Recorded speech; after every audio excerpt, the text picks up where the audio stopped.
Welcome to episode 34 of Why Not Read Alpha Flight with Chris and Tom, a podcast where we take your favorite series seriously.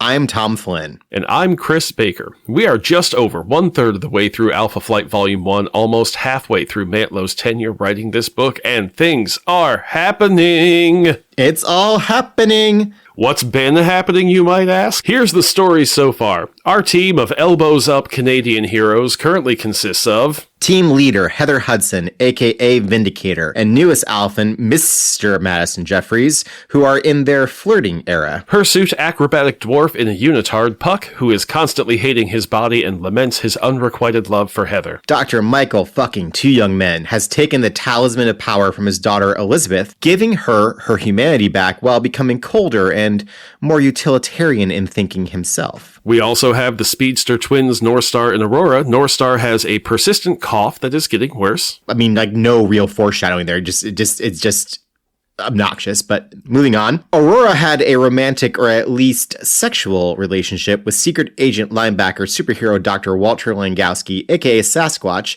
Excuse me, it should be and Sasquatch there. And after his death, took up a mean-spirited flirtation with the legless Roger Bochs, master engineer, but not a superpowered person at all, also the pilot of the Box with an X armor. The speedster twins, Northstar and Aurora, also have pointy elf ears. Just, it's a purely visual thing. It has never been remarked upon in the entire history of these books, but they do. So just keep it in mind. That's all. Beta Flight has been reestablished in the form of the Purple Girl, a.k.a. Little Kara Kilgrave, 13 years old. Alpha Flight's answer to Kitty Pryde. Ouch. I mean, kind of mean to put her head-to-head with Kitty at this stage in her existence as a comic book character, but also totally accurate in that she's a teen girl on a team of established superheroes with no formal curriculum. But that was still kind of mean. And for the villains, you need to know... Smart Alec. Oh, Smart Alec. I love Smart Alec. He was a former Gamma Flight member recruited to help murder Alpha Flight founder James McDonald Hudson. As part of that fight, Smart Alec looked into Shaman's magic medicine bag back when he was Shaman before he became Talisman. Guys, like, I cannot express to you how much I've had to forget just to keep everything straight when it comes to Alpha Flight. So Smart Alec looks inside Shaman's magic medicine bag, and the sight of the void inside fried out his mind, leaving his body an alive but empty shell. So Shaman shrunk him to action figure size, as one does, and put his body inside the medicine bag, presumably so Smart Alec would starve or dehydrate somewhere the team wouldn't have to clean it up. Shaman has since changed his outfit and no longer carries the bag with him on the reg. You know, I was at a boring function. It was the 50th anniversary of my middle school. And I went there because my mom was there and all my family was there. It's a whole thing. So I had my youngest with us and she was bored out of her gourd for this whole thing. But my mom just reached into her purse and pulled out a art project to quietly sit and do. And then 10 minutes later, she pulled out, candy. And I realized my mom's purse was Shaman's medicine bag that she can reach in there and grab anything that she needs at the moment at hand when it comes to small children. And this is what Steve Jobs has robbed us of. The magic of the grandma's purse. Because now it's just a goddamn iPad. That's it. No, we do not bring a electronic device to things. Like in the car when we're driving for 2 hours. Like, I mean, come on. Yeah, of course we do. It's not the entire time, but yeah. But no, once we're out of the car, we're at the event, and that's what we're doing. Back to the villains. Madison Jeffries has a brother named Lionel who can rework flesh the way that Madison does with metal and technology. He spent the last decade or so in solitary confinement after cracking on a Vietnam battlefield and trying to bring his dead squad back to life. Upon escape, he turned an entire hospital and Heather Hudson into Cronenberg horrors of fucked up body parts until Madison found a way to quote-unquote cure his brother. Lionel now runs the New Life Clinic where he uses his power to heal rich people for money. Lots of money. And apparently spare body parts. Sure, this isn't America, it's Canada, but that sounds like our dream. And in contrast to the elbows up team, we have the toes up list of dead team members. Its ranks have swollen with the recent addition of Snowbird, aka Narya, and her stalwart lover and husband, the Doug Thompson, and their unnamed baby boy Thompson, all killed last issue as part of the machinations of the evil spirit of decay known as Pestilence. The Thompson family joins in death team founder and husband to Heather, James McDonald Hudson, and founding Alphen's secret agent linebacker superhero, Dr. Walter Lankowski. Got a better name for the Toes Up list? Email us at whynotehpod@gmail.com and we'll read it on air because we are like Ron Burgundy. You send it to us and we'll read it no matter how terrible it is. I should probably watch that movie, huh? Wait, you haven't seen it? Yeah. Wow. I thought I knew you, Tom. With all of that recap done, we kick off with Alpha Flight number 45, cover date April 1987, titled Resurrection. Okay, I know I put the upward lift in my voice there, but there was no exclamation mark. We seem to be done with that for a while. Script by Bill Mantlo, pencils by newcomer June Brigman, inks by Wills Portacio, letters by Jim Novak, colors by Bob Sharon, edited by Carl Potts with Jim Shooter as editor-in-chief. You know, folks, every time that Chris says Jim Novak, I'm waiting to see if, like, just by training, he starts yelling about him or what, but... No, I have been coming less hard at Jim. You're right. It was a mean-spirited gag that shouldn't be played upon a real person. This message brought to you by the Roxxon Energy Corporation. That was unexpected. On the cover, you know how last issue Heather killed Snowbird in her white Sasquatch form? Well, on this cover, we have a white Sasquatch angrily rising from the grave with the text, "From out of the grave," on the page. Once again, a character that died in Alpha Flight immediately appears in the next month's issue. It's a very orange and purple and black and white Halloween-y cover. It seems a bit out of place for an April cover date, considering it'll be on the stands for February and March. Not really Halloween months. Wait, maybe Mantlo thinks Canada celebrates Halloween in the spring? Does he think Canada is Australia and all the seasons are opposite? Because that might explain a few things. This is by new artist June Brigman, who will be credited with pencils for 6 of the next 10 issues. As we bid Dave Ross adieu, we also say goodbye to a consistent month-to-month look to the book for a while. There will be a lot of guest artists coming in before Jim Lee, of all people, settles into an 8-issue run, the next longest after Ross. And from there, it's all downhill when it comes to artists having stable runs on Alpha Flight. You know what is stable, though, Tom? Bob Sharon, who took over colors when Mantlo came on with issue number 29, and he's going to be coloring almost every issue of this book until the very end. Almost the very end. He doesn't do the final volume 1, issue number 130, but it's like 95% of them when he started until number 129. We are still in the era of late 80s color palettes and trends, so it will be interesting to see when Bob transitions to something else in like that 91 range, you know? Bob Sharon is now our lodestone for this series, our through line. Fun fact, Janice Chung will also come back to letter the final issues. Alpha Flight is a small world, Tom. You know what else is small? A child's casket. Why did you write that for me to say? That is... It's small. Where's the lie? Which is what we get on the splash page intro. A tiny see-through baby casket so we can see the completely not smashed to jelly blonde baby boy that Pestilence goaded Snowbird into killing last issue. It's actually... That tableau is actually pretty fucked up, gotta say. I'm glad that it's not a see-through tiny casket that's just filled with smears. Oh, Jesus Christ. Where's Mignola when you need him? Oh, stop it. Next to it is the very large see-through casket holding Snowbird's white Sasquatch body, and next to that, in a just right Goldilocks size, is the see-through casket of the Doug Thompson in his Royal Canadian Mounted Police dress uniform. All 3 caskets are held by previously unseen robots on treads that were presumably created by Mr. Jeffries to do the manual labor of burying the little family. I wonder if he first made those back in Nam. Oh, you know what just occurred to me right now is Doug's in his uniform. Who put Doug in the uniform, Tom? Who is the mortician among Alpha Flight? Because, like, Heather expressly tells Kara they can't tell anybody. This has to be something that only Alpha Flight knows about. And, like, first of all, Heather, adults don't tell kids to keep secrets, especially about deaths. 2, who prepared the bodies for the grave, Tom? Did Jeffries come up with machines to do that too? Who put Doug's underwear on him after he shit himself after he died? Do they put underwear on corpses? Let's get back to the script. Why? This is more fun. Answer the question, Tom. I will not yield my time. I'm going to say it was Shaman, Talisman, Michael. Oh, yeah. Michael did it. Michael has dealt with dead bodies before. Michael. Well, and now he doesn't give a shit about shit anymore. You know, he doesn't eat food. Overlooking the private burial scene are the 7 current residents of Tamarind Island, all casting long shadows at, I assume, sundown. That seems more likely than sunrise for a burial, but I don't know their life or death. There's a lot of thought bubble recapping before the first words spoken are from Heather as she collapses onto Madison's shoulder, exclaiming, "Oh, Mr. Jeffries. Seriously, what's with the map?" Moving on. He answers, "Hey, boss lady, you're strung out. We all are. Come here.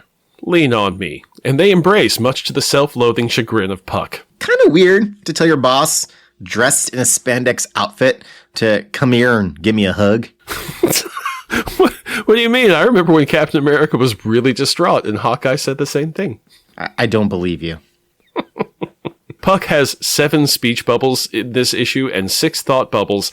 Each thought bubble is about how he loves Heather and she could never love a dwarf like him. You know, I want Puck to leave at this point in time. I gotta be honest. Writers have tics, right? They just have things that they go back to because that's just how the brain works, you know? And apparently one of Mantlow's tics is that if Puck is speaking, he needs to absolutely shit all over himself. No, he's thinking he's shitting all over himself. It's just... all of his words here seem to be pretty dope. Like, he's normal Puck. It's just the interior stuff. Is this how Bill thinks about himself? Is that what this is? Is this like the writer going through therapy on the page? I don't know what it is, but I agree with you. It's time for Puck to go. As little Kara Kilgrave, 13 years old, looks at the see-through baby casket, which, I mean, is such a choice when you've got a child there, we get one of those panels from Mantlo that just hammers down who the characters are and where they are heading, at least for this issue. Kara says, "They're dead. They're really dead. Even the baby." Heather replies, "Poor Kara. You've never seen anyone die before, have you?" Okay, first of all, Heather, she didn't see anyone die. This is just someone she knew who died. Big difference. Not yet. Look, pretty sure she saw people die jumping off the thing when Mesmero told him to. A, there's that. But B, Heather knows what's coming. They would have looked like the baby. Heather knows what's in Kara's future. She knows what's coming. She's been around Alpha Flight long enough to know that, 50-50 chance you're going to die, kid. Madison says, "It happens, kid. To infants, to heroes. But I promised your mom when she agreed to your induction into Beta Flight that I'd look out for you." Heather says, "We both will."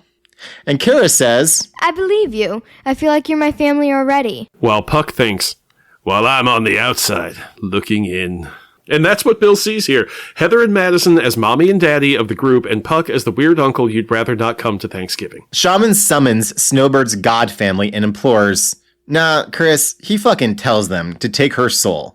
And it doesn't take much for her mother Nelvana to forgive Snowbird for meeting with a human and invite her to, well, wherever it is these gods live. We still don't really know that. Snowbird, for her part, I mean, this is in spirit form, stands firm and says that if she's coming to paradise, then so are the Doug and unnamed baby boy Thompson. And after some back and forth, that's what happens. The whole family flies off to somewhere, presumably to be happy together. I thought Snowbird's people had been imprisoned away from Earth where they couldn't interfere with the Great Beast anymore, and so why would Snowbird want to go to a prison?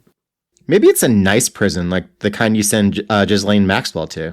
Well, oh god. Well, good for you, the Doug. You went from a middle-aged corporal to living with the gods. I bet if you update your knee-jerk racism and provincial thinking, you'll find a lot in common with your in-laws. But, Doug ending up in the Hall of the Gods like this, in that time when Asgard was down on Oklahoma, there was a storyline, and I have no idea where it appeared, I forget, but there was a guy named Bill who fell in love with an Asgardian. She wasn't like a warrior maiden. She was just a pretty Asgardian girl, I think. I forget. But she loved Bill. And so he was living in Asgard. And he wasn't like her pet. They were like committed. And then when Asgard had to go off to war, Bill had to go off to an Asgard war. Because That's what you do. So did Bill end up like those people that I'm not going to jumped spoil off? it, Tom. Okay. I'm not going to spoil it. That's because I don't remember. With the important work done, Michael tells Heather that as the talisman, he cannot be in a position to ever take an order from a mortal, so he's outie.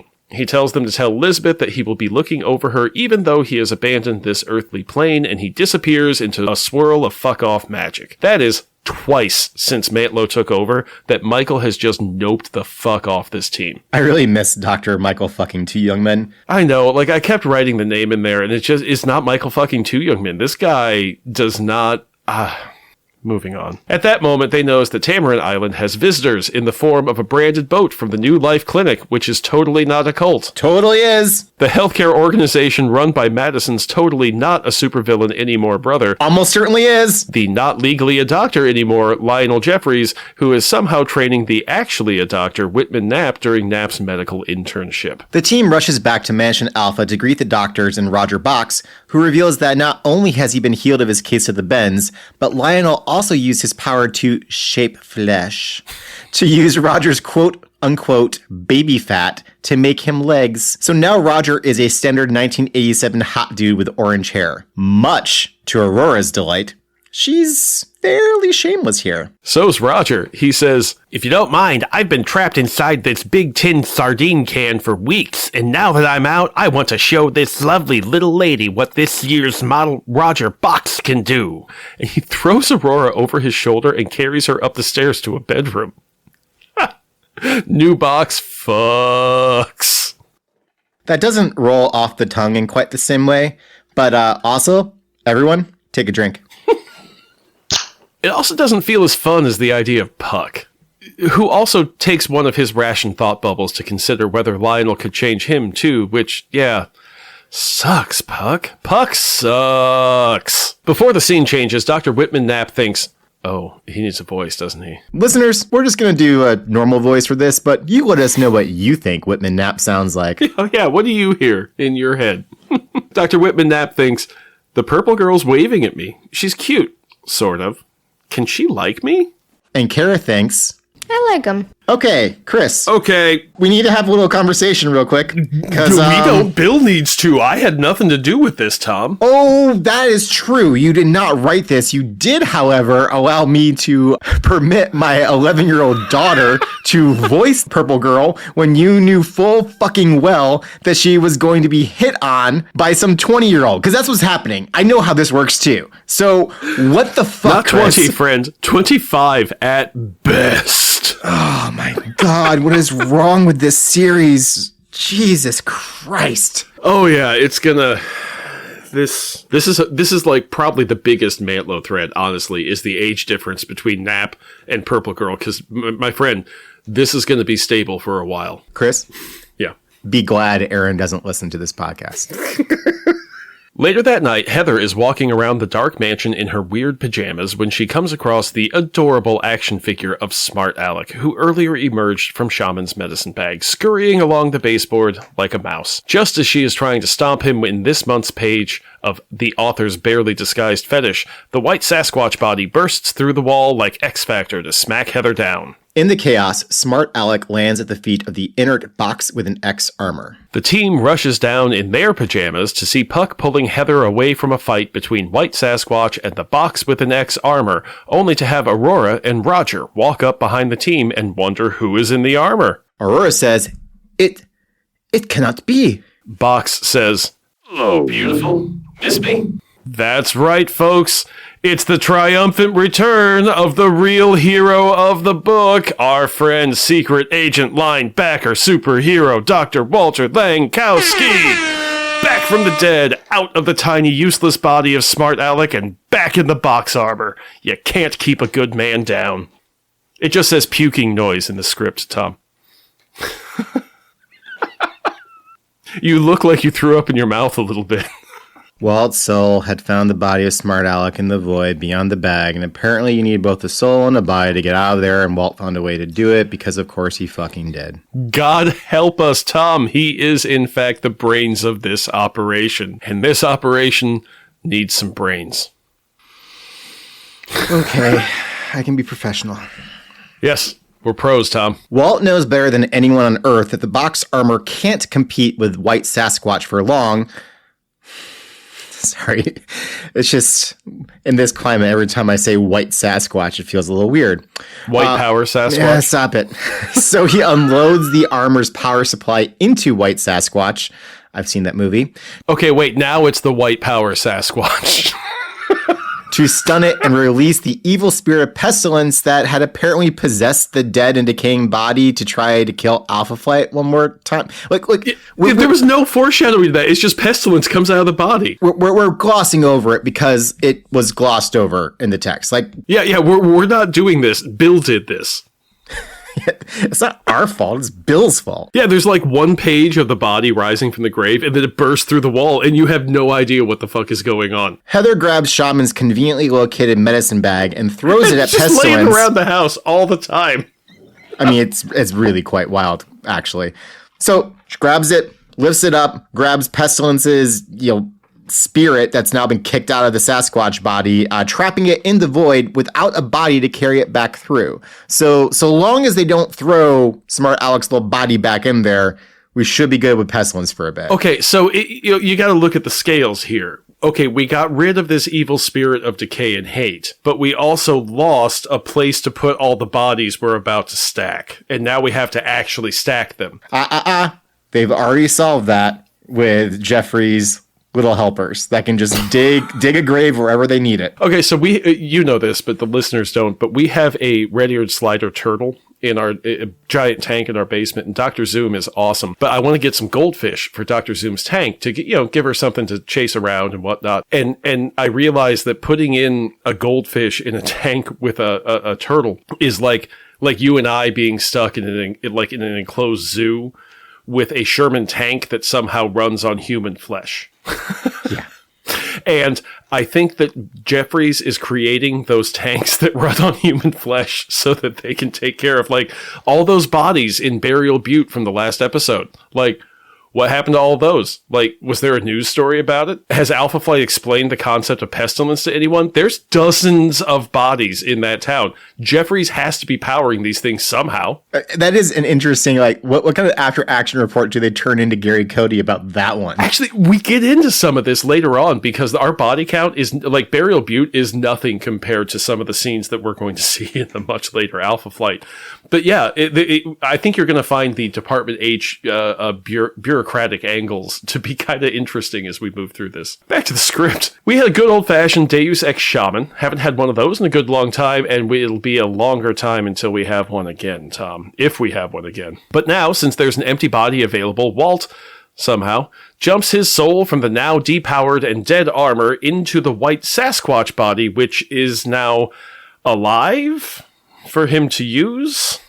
And Chris, I am working very hard to figure out how to accept that this is it. This is the thing you've been warning me was going to happen.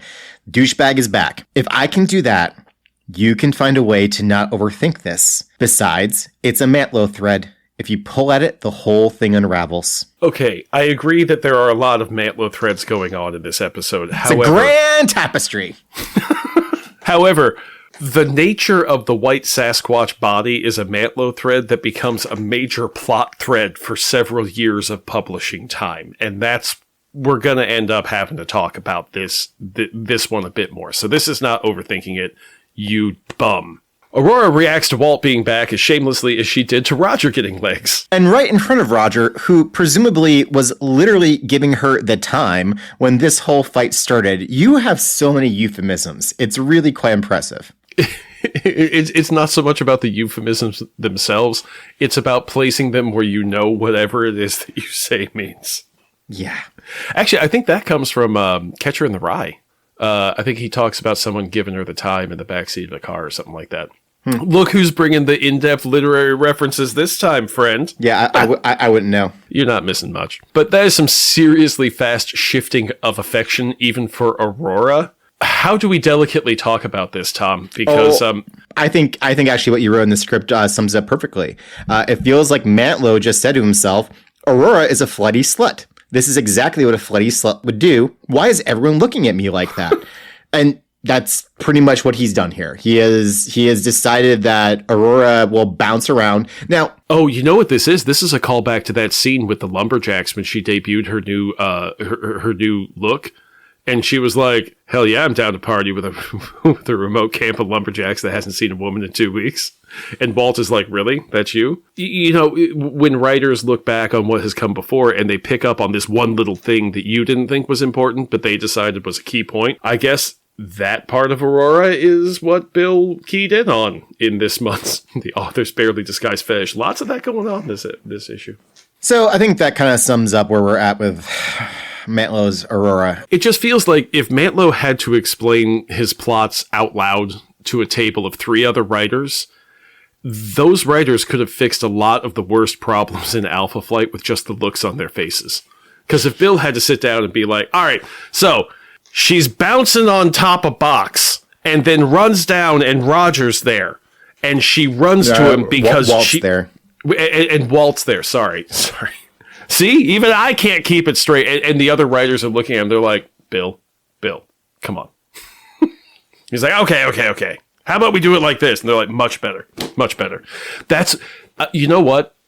There, we accidentally stumbled into it. Tom, that's what this era of Alpha Flight feels like. It just feels like first drafts. You know, just dashed off and turned in the way that I make a script, you know?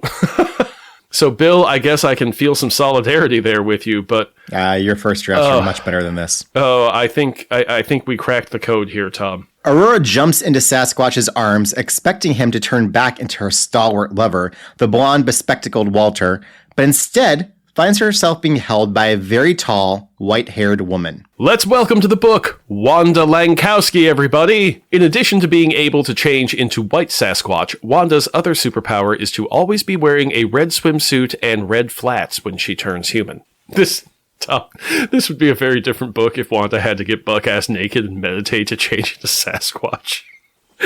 There's a way to make that funny and interesting and not unduly prurient or misogynistic, and you know who would be perfect for that kind of overtly sexualized teasing while knowing how to keep it in the boundaries of good taste, Tom? John Byrne.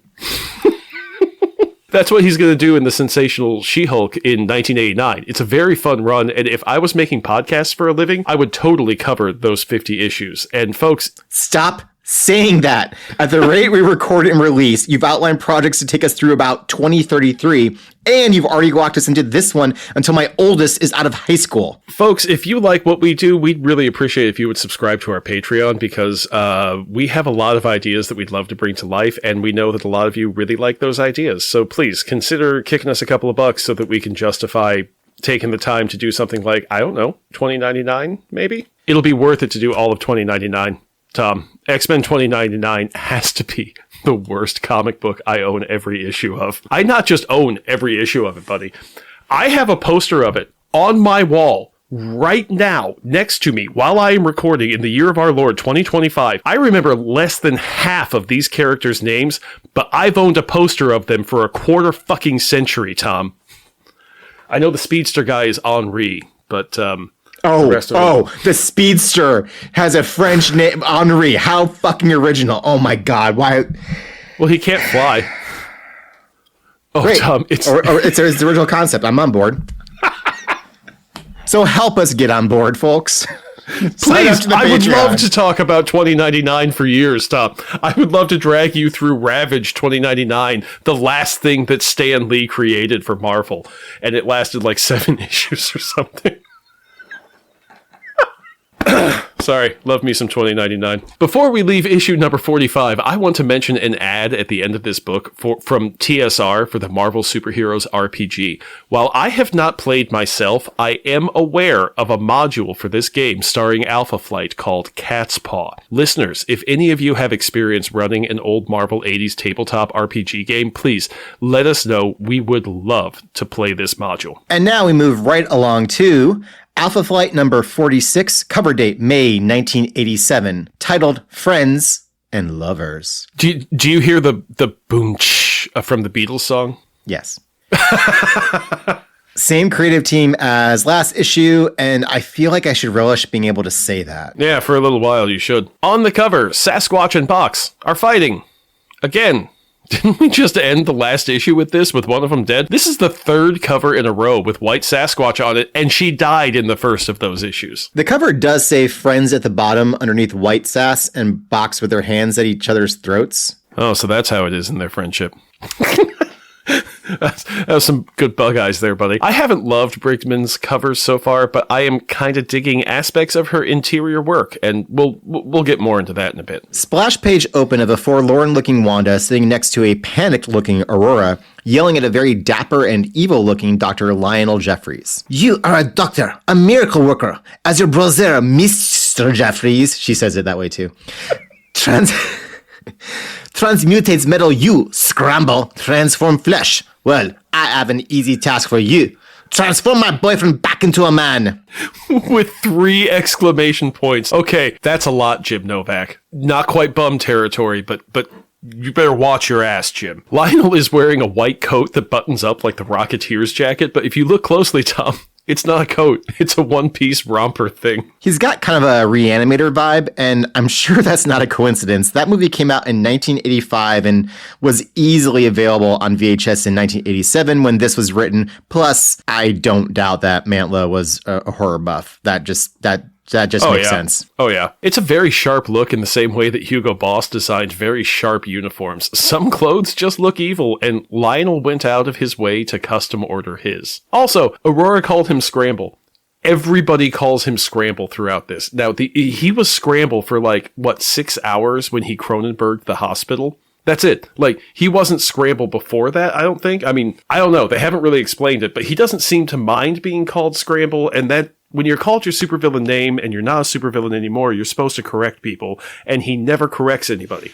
I would also submit, though, that the amount of, shall we say, work he got done in those 6 hours, he, some supervillains want the name because they think it sounds good. Some supervillains earn their name, and he earned that name. Moving right along, we get to page 2 of this issue. Page 2. In the script, this gets its own main heading point after the splash page opening because page 2 has what I think are the most words I have ever seen on a comic book page, and I've read from hell, and that's a lot of words, and this might take it. And there are 6 separate editor's notes referencing the events they are recapping. 6! I don't think I have ever seen that many in a whole book before, much less in a single page. Good job, Carl Potts. You must have had an intern this issue. I mean, that's a little harsh on Carl, but probably fair. Also, both Carl and the intern deserve a hazard pay for the amount of diving they have to do to figure that out. Oh, we could have done that. I mean, yeah. Oh, are you saying you deserve hazard pay? Oh, are you fucking kidding me? Of course I do. Speaking of harsh but fair, on the splash page, Puck is standing next to Heather, and his head barely clears her, how do I say this politely, Tom? Crotch. The crown of his head is below her hips, and Heather's height is Phantom.com official at 5'5" or 65 inches. That means Puck is under 30 inches high here. That's 2.5 feet high, Tom. That's not a dwarf, that is a North Pole elf. And he's probably that broad as well. Not to dwell here, but based on his shoulders being at just above Heather's knee, Puck's legs are roughly 3 inches long here, and they end at about Heather's ankle. And then on the next page, the ankle makes it look like he's roughly as tall as Heather's waist. Not trying to pick on Brigman here. This is kind of normal for comics, but he's so tiny in the opening. He's barely bigger than Smart Alec. Another thing about page 2, it really shows the Whilce Portacio inks. The shot of Jeffries here, that looks very much like the Uncanny X-Men number 280s that Portacio penciled. I started buying monthly with Uncanny X-Men number 305, but those 280s were like the first big bits I backtracked to understand where I was, and I read those over and over again. Portacio has always stuck with me as memorable, if not exactly exemplary. Having offered some critique of Brigman's art, or at least how she's portraying Puck thus far, I don't dislike her style. As you said, the interior work is clear. She conveys the scenes really well. The characters are distinctive. They have their own features, which is a strong point. We're going to get into it in just a little bit further in just a moment about the hand she's been dealt. But overall, I mean, I preferred Dave Ross, but I'm not hating Brigman's work here. Also, just to say, all those words that we were talking about, yeah, you pretty much could read page 2 and get a full download on Alpha Flight since it started. It's really actually kind of incredible. I mean, yeah, it was very comprehensive. Good job, guys. There's a reason we called you out. Simultaneously, good job for making all that fit in. And, if the goal was for someone to onboard with this issue, weird issue, but if someone were to onboard with this issue, they'd have the full history. They also probably looked at page 2 and put it back on the rack because that ain't what they came to a comic book for. Yeah, very true. Alpha Flight has once again piled into an Alpha Jet and flown to the New Life Clinic to have not a Dr. Lionel Jeffries, who is obviously running not a cult, and who is also not a supervillain at all anymore. No, sir. Transmutate Wanda's flesh into Walter's flesh. He lays his hands upon her and nothing happens. Wanda says, we're going to need a voice for Wanda. Again, listeners, chime in. I think she sounds like Maude. Interesting. That's a distinct possibility. Yeah. Maybe I might even try and do a mod. Maybe I should try Sweden. For those who don't know, Sweden became the first country in the world to allow transgender people to change their legal gender after, quote, reassignment surgery and provide free hormone treatment in 1972. As a well-read person, Walter would have known that, and now Wanda knows it. There will be more talking about Wanda versus Walter and diving into that in a couple more episodes from now, I promise, folks. We're going to take some time to get to know Wanda before we really let loose the floodgates with what Tom assures me is legitimate critical discussion. I'm not terribly comfortable calling Wanda something other than Walt, in large part because of how she conducts herself in this scene. When Lionel asks to put hands on her, Wanda says, I don't consider this body mine, and I trust you not to take advantage. It's kind of weird. Walt is clearly inside this body, but this is not where Walt is living. So that's just something to kind of keep in mind here, that right now, in these early appearances, that's how Walt is kind of fitting into this, and then they all decide to call it Wanda. We know there's a bunch of stuff we need to dive into with Wanda. We will. We're going to take the time. We want you to take the time to get to know her. And, we're taking this seriously, and we need to kind of get the lay of the land before we really launch into the aforementioned legitimate critical discussion. Also, and this is just a thing that stuck out at me, Mr. Jeffries is the one who christened Wanda, which, I don't know, feels a little weird. But this is all being done in... It's all happening, Tom. Lionel's intern, young Dr. Whitman Knapp, explains that Wanda's body is an amalgamation of Snowbird's demigod body, the body of the great beast Tanarak, which is Sasquatch, and of Walter Lankowski's human body. This is a Mantlo thread, and we shall not pull on it, for if we do, we cannot take this series seriously. Wanda shifts back into white Sasquatch form and says to Aurora, So I can't become a man again. Well, anything's better than being a ghost, right, Aurora? Lips on microphone sound that I can't recreate for the podcast, but Aurora's a monster fucker, and that's exactly what white Sasquatch here just proposed. Like, that's what I read this as, and I'm interested if you saw something other than, hey baby, we used to party like this too. A monster fucker she may well be, or was, because now she yells, "Don't touch me," and flies away from white Sasquatch. Oh my god. Causing Roger Bochs to gleefully jump into his box with an X armor and fly off after Aurora, only to be told to buzz off. After the rest of the team gets back into their weird-ass monopede version of the Omnijet that fits inside the New Life Clinic's private Hyperloop tunnel thing, Dr. Knapp mentions to Lionel that he noticed strange splotches on Box's new legs that looked like decomposition, and Lionel spins around, grabs Knapp and says, "Silence! Or I'll transmutate you into unrecognizability. Perhaps I could not cure Langowski, but my power over my human subjects must be unquestionable. Were I ever to doubt that, why I might go mad." And Dr. Knapp realizes he will never pay off his student loans with an internship under an unlicensed supervillain. Dr. Knapp also realizes that the way this guy talks should have been a clue to that right from jump. Yeah, he's re-questioning a lot of decisions that he's made right up to now. He's like, oh boy, I really should have seen this one coming, man. I mean, look at how you're dressed. Unfortunately, it seems that he won't, question his decisions vis-a-vis romance. Bastard. Back on Tamarind Island, Heather engages in some good old security monitor spying of her team. Call me old-fashioned, but I thought it was the bad guys who did that, not the leader of the good guy team. I'm not really down with this aspect of Alpha Flight these days. Per Chris, this is going to be part of what Department H and the team deal with moving forward in other iterations of Alpha Flight. Yeah, this becomes one of those little things that I didn't think was that important, but suddenly future writers of like Volume 2 look at it and they're like, oh yeah, we're going to base the whole series around this concept, yeah. And besides that, at least in this book, it feels like this could have been done in standard vignettes for the reader instead of using the Heather framing device. I chalk this up to Bill writing something that works better in words than it does in a comic book reading experience, because I can see how that meta narrative of Heather doing this in the script format feels better and flows better in the head. But the way that John Byrne would just give us vignettes, there's absolutely nothing wrong with that construction, and I think it flows better for the comic book. One bit of surveillance worth mentioning, though, is Wanda and North Star in the pool area for no reason. Wanda says, still in her red swimsuit, which who knows what it is. Does she grow it like hair? I knew you were going to say that. I was waiting for that. I was waiting for it, and here we are. No, it'd be white. Wanda says, if I were me, North Star, I'd say I was a knockout. North Star says, like my sister, I'm afraid that I preferred the man you were. Wanda replies, you did? North Star then says, and we're back to this shit, I cried with Aurora when I thought we'd lost you. Oh my God. Of all the trope, the thing is to circle back. Yeah!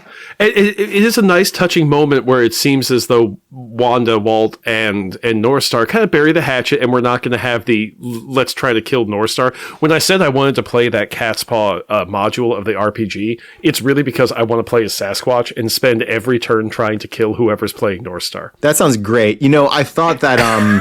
I thought that the tall puck issue was going to be the one that I just was the point of no return from. Oh my God, this is so bad. There's so much about this that is just, it's not objectively as bad as totally fucking over Puck and everything that came with that. It is, however, employing so many tropes and so many ideas that Mantlo just doesn't know how to write. I'm unhappy, Chris, at this moment in time. Oh, I'm going to make you more unhappy. Hey, you remember in the Ultimates what they did with Scarlet Witch and Quicksilver? Yeah. If there was an Ultimate Alpha Flight, Walter and the Twins, man. Super. No, I can't make a Walter and the Twins cover band joke, but I'm trying. Scene change to Roger Bochs alone in his room with the box with an X armor, rocking back and forth on his bed, scratching at the blotches on his legs, muttering, "They think I'm a fool, all of them, and they're right. I am a fool, Aurora's fool. She let me on, made me love her, made a fool of me when I fell for her.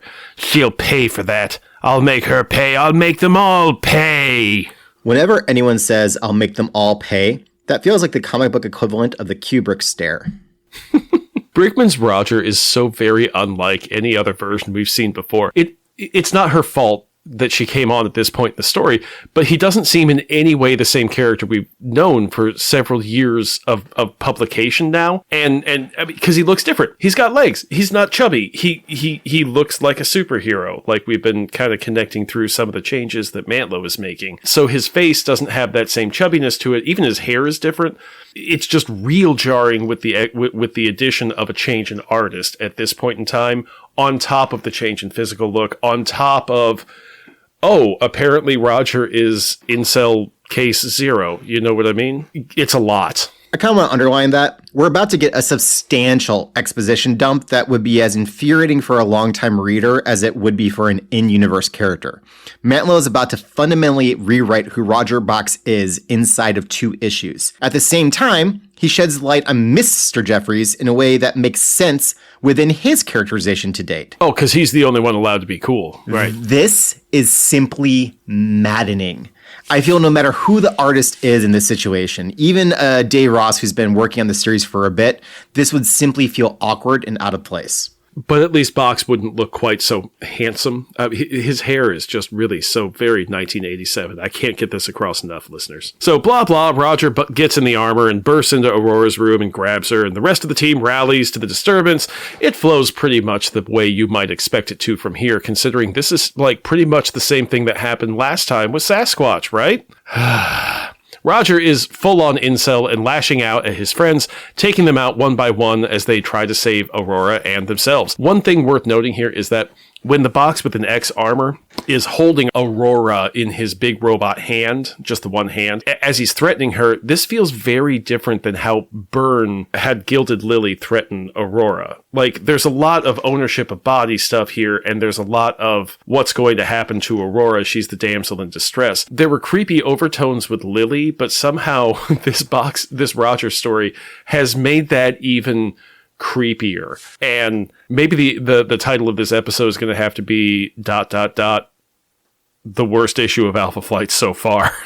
On that note, the distinction between Bochs and Lily's grasp of Aurora, I mean, I think it has to do with the intensely personal animosity Roger now has directed towards Aurora, while Lily was just really taking advantage of her. Like, I mean, Lily hated her for being an interloper in her house, but there was none of the other dynamic to it. It was simply like, oh, here's a Lily body. was after her because she's a hot bitch, and Roger's after her because she's a mean bitch. In his eyes, yes. Right, yes, yeah, I want to be clear about that. However, in these issues, Aurora has been a lot of what Roger is exactly mad at her about. I'm not saying he's right to lash out or anything like that. What I'm saying is that she's been characterized as a person who is doing exactly what Roger is saying that she did. Yep. You know, little Kara Kilgrave, 13 years old, steps forward and says her powers had worked on the Bochs with an X armor before, but that is another off-panel event contrived to let her put herself in harm's way to fill a couple panels. Again, Bochs sees her in front of him and just thinks, purple jelly. The point of this rampage is for Puck, Roger, and Madison to give us some of that aforementioned exposition of their lives before they joined Department H. Puck thinks, "You don't know, Sasquatch, you couldn't. You were inducted straight into Alpha Flight, not Beta, and thus passed over the Clinic for Socially Maladjusted Super Beings, where I and Mr. Jeffries and Bochs were tested. We graduated to Alpha when we were presumably cured. It appears that some of us merely learned to disguise our maladies." Before we move on. Yeah, there's a lot there. Inducted straight into Alpha Flight? Fucking Nepo baby fail, son. Well, you know the story about where does the 500-pound gorilla sit, and it's anywhere he wants? You know, what team do you put Sasquatch on? Whatever team he wants. Anyway, Roger and Madison come to explain that they were in the joint for clear psychological issues and their, abilities to take those issues out on those around them. Roger being angry and bitter at the world for taking his legs, and Madison creating mechanical barriers between himself and the human world. What was Puck in there for? Like, we don't know at this time, but let me tell you a secret, Tom. It was probably murders. Plural. Great. Puck's more interesting now, isn't he? No, actually, like, this is it's...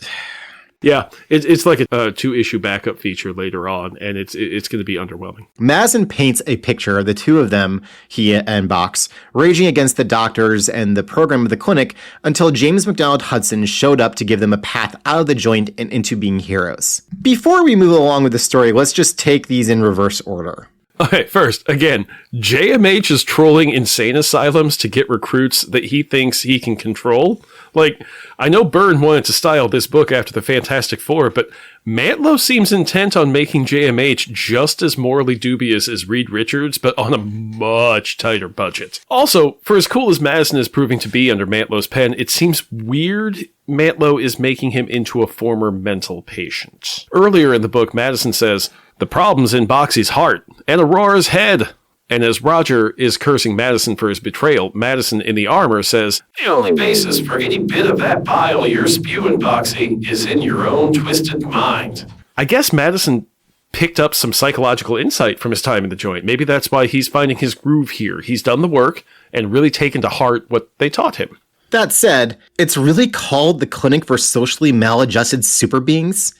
I really wish that's just Puck being cute, but no, that's Mantla's style. Either way, whether it's Puck, gilding the lily, or just how Mantla writes, what the fuck is this place? And why doesn't it come up again later. Like, this is a lot, nay, too much stuff to drop in 2 pages in the middle of a giant robot rampage. Okay, well, what I'm thinking is this is not a separate clinic for socially maladjusted super beings. I think this is, like you put it, Puck gilding the lily. And I think what this actually means is they had to go through intensive programs with the top men of the Department H psychology department. And so that took the form of essentially involuntary commitment and programming on the part of those top men. I'm going to agree and disagree with you. I'm going to disagree that this wasn't a distinct facility. I think it probably was. That just seems the way Mantlo writes, the world that he's creating within the pages, that seems to be the case to me.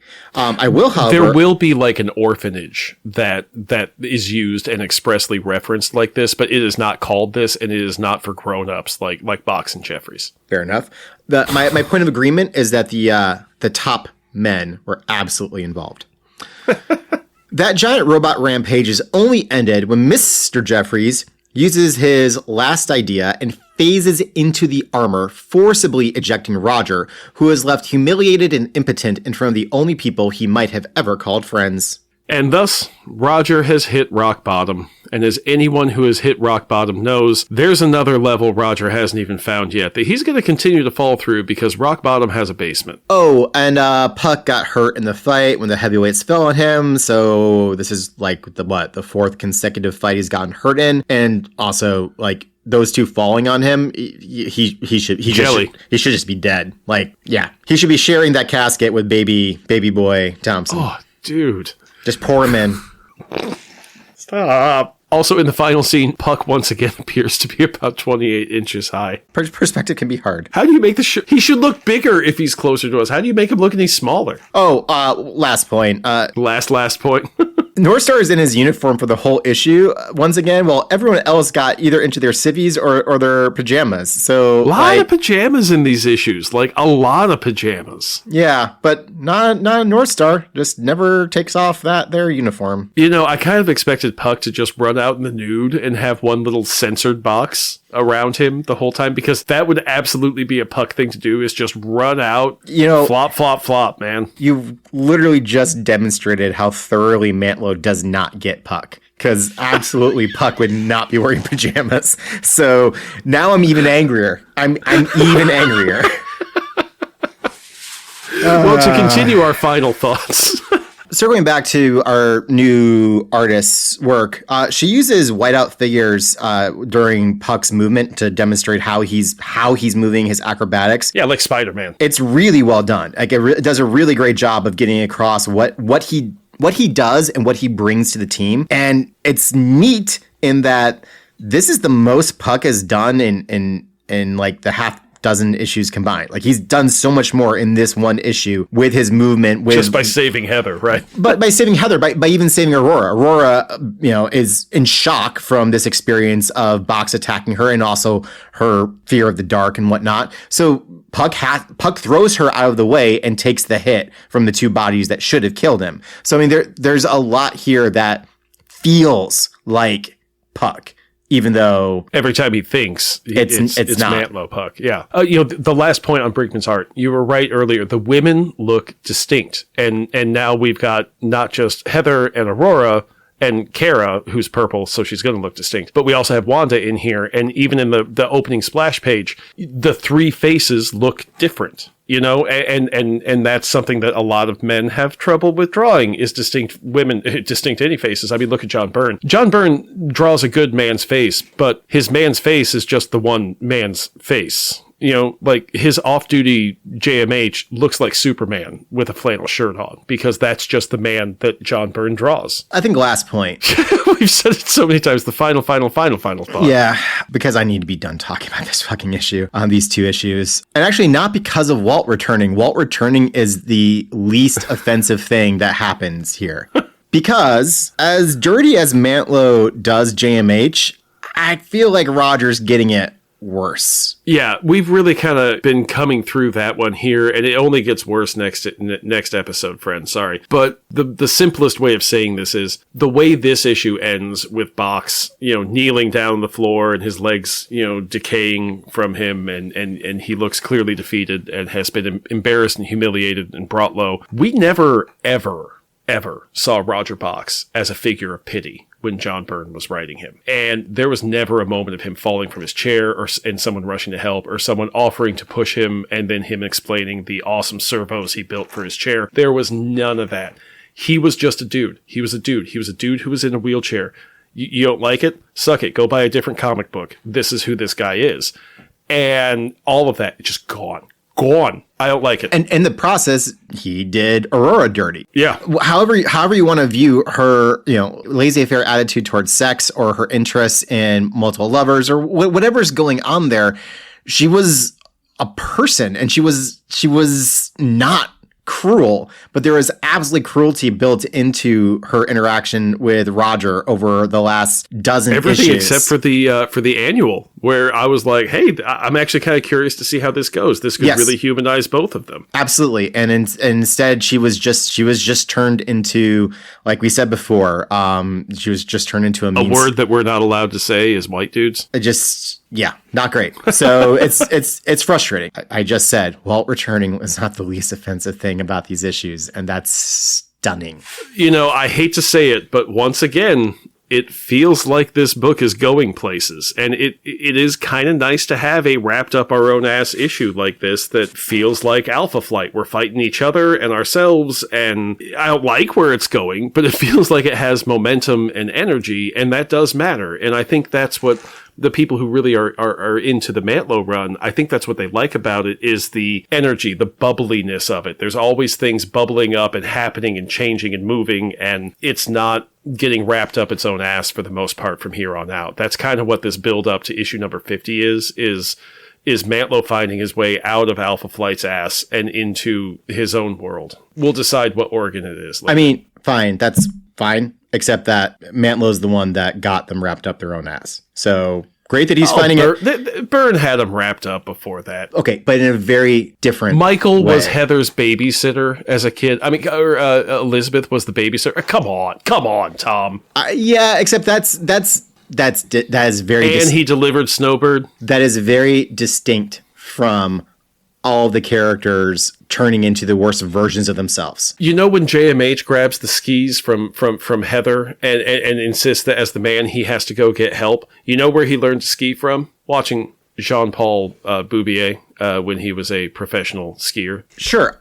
Might as well have been written into the book as far up its ass as this is. That's an integrated world, an that's integrated not true. universe. I made that up, I'm sure you did. But even if that were true, like within the context of the book, like it's actually written in there, like that's the world being a lived in, integrated place and people not just sort of appearing out of nowhere, right? This is putting them up their own ass in the sense of making characters objectively worse people and worse characters only for the purpose of disposing of them. It is a superhero comic. There are an infinite number of ways to clear the decks without turning Roger Bochs into an incel, without turning Aurora into some harpy who only some succubus. That is where my fundamental objection comes in. It is not just that the writing isn't great for me. And it isn't just that like the shifting of art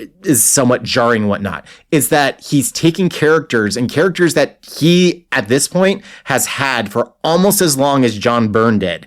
And instead of finding ways forward with them, he's finding ways to basically dig them out and then dispose of them so he can have the book he wants. For Christ's sakes, you have the book you want. Just write it. It feels like a scorched earth policy where instead of moving people off the board, he removes them from use for later on. I just read a delightful piece. I think I sent it to you about Stiltman because somebody else loves Stiltman as much as I do because everything about him is great.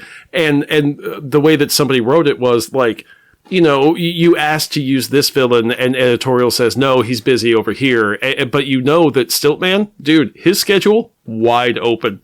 you need a villain for something, Stiltman is there, just waiting for your call. And that's because they never did anything like turn him into a rampaging incel and then, make sure that he is totally unredeemable and then kill him off. And that's part of what comics are supposed to do in this big shared universe, is that you leave these characters in a way that they can still be used. And it feels like Bill is just spoiling them, and making sure they can't be used in the future. I don't know why. I guess maybe over in Hulk, where there's only the one character that you have to worry about, the Hulk, everybody else doesn't fucking matter. And I think that might be kind of the some of it. Who knows? Who knows what weirdness lurks in the heart of Bill Mantlo? And speaking of darkness lurking in hearts, we have a listener response. That's a way to do it.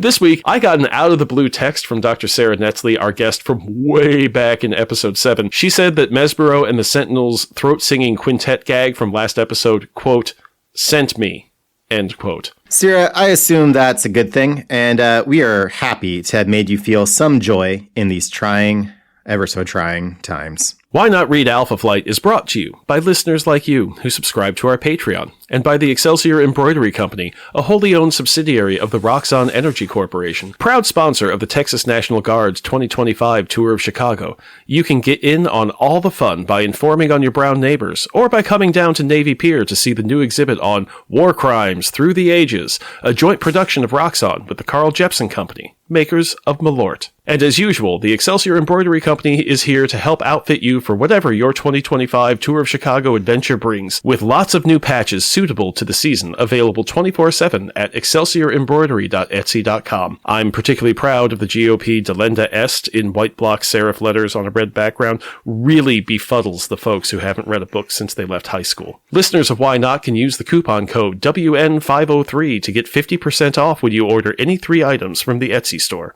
When company's coming over, bring out the good towels. Excelsior. Why Not Read Alpha Flight with Chris and Tom is recorded in Chicago, Illinois, and deep beneath stately Baker Manor in a fashionable neighborhood outside St. Louis. It is written by Chris Baker, edited by Tom Flynn, with additional voice work from my daughter, and cat noises courtesy of Teeny the Chunky Calico. Our theme song is O Canada by Five Iron Frenzy.